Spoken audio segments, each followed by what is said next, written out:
TYT Sports, everybody. Welcome. Ben Mankiewicz, Rick Strom is here, producing the program, of course, as usual. The World Series is over. The Detroit Tigers vanquished in 4 games. It's not totally over because I like Verlander tonight. And I think that, he gets him a win. He's been tough coming off that loss in Game 1. I expect him to throw a lot of strikes. And I just think it's ridiculous. Don't count the Tigers. It looks bleak, but I wouldn't totally count them out. So I'm watching the World Series. By the way, I do my baseball story because it's like pitchers and catchers report, I think like February 17th. It's always a depressing day for me the day after the World Series, and I always inevitably look to see when pitchers and catchers report in spring training. This was such a great year for the A's. My God, it was such a great year. So anyway, I'm watching the World Series, and so there's a guy like in row 3 behind home plate holding up the John 3:16 sign. Yeah. And I immediately thought, of course, how the fuck did that guy get such sweet seats? And then you realize, oh, wait a minute. He's got a connection.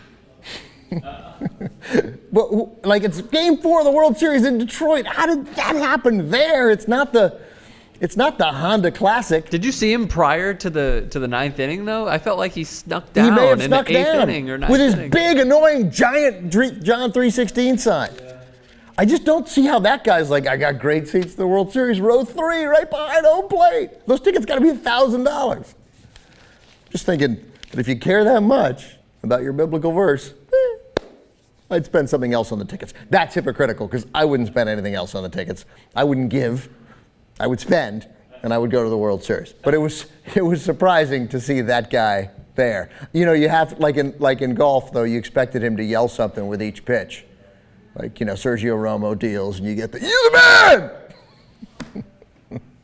Anyway, I found that incredibly amusing that guy was there. So anyway, World Series is over. Giants, as J.R. Jackson just pointed out, won their last 7 games. They had 3 elimination games against the Reds in the first round in the divisional series. Then they were down 3-1 to the Cardinals and won the last 3 there. And then these 4, they won 7 in a row. And interestingly, a word I don't like because it suggests that everything else you say when you don't use that word isn't interesting. What's noteworthy? The Tigers lost 6 of their last 7 games.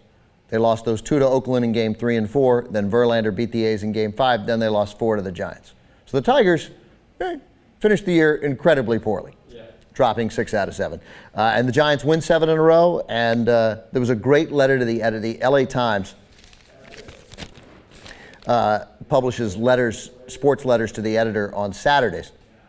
And a lot of the letters were angry Dodger fans talking about the Giants and how it's too painful to watch and why can't the Dodgers run their organization like the Giants and we hate the Giants. And then one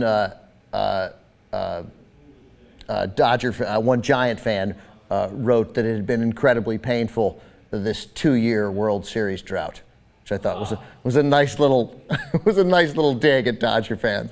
The painful Giant 2-year World Series drought. 2 World Series in 3 years for the Giants. Good for them. I think we've seen now time and time again over the last few years that in the postseason, those teams that can go so deep into their bullpen have this tremendous advantage because what the Tigers experienced and their inability to get a timely hit, to get any sort of meaningful hit in this series, we see it year after year after year with teams, powerful offenses shut down. These bullpens, man, these guys are good. And all of a sudden, you got 4 or 5 guys who can take care of the last 4 innings of the game effectively. The Giants certainly had it. Congratulations to the Giants. Very excited for the 2013 Oakland A's. Did you ever see Miguel Cabrera going up last at bat of the season and striking out looking? Yeah, it was a great pitch, man. Everybody knows that slider's coming. Everyone knows that slider's coming, except I guess, did he not throw it in that last pitch? I don't even remember. Was it a sinker? Well, I thought he threw sinker slider. He's got the best slider. He's got such a great slider. It just looks like it's there and then it's gone. Were you? But you were setting up for a hit there. Yeah, totally. Yeah, this was me. Yeah. Except dropping both shoulders.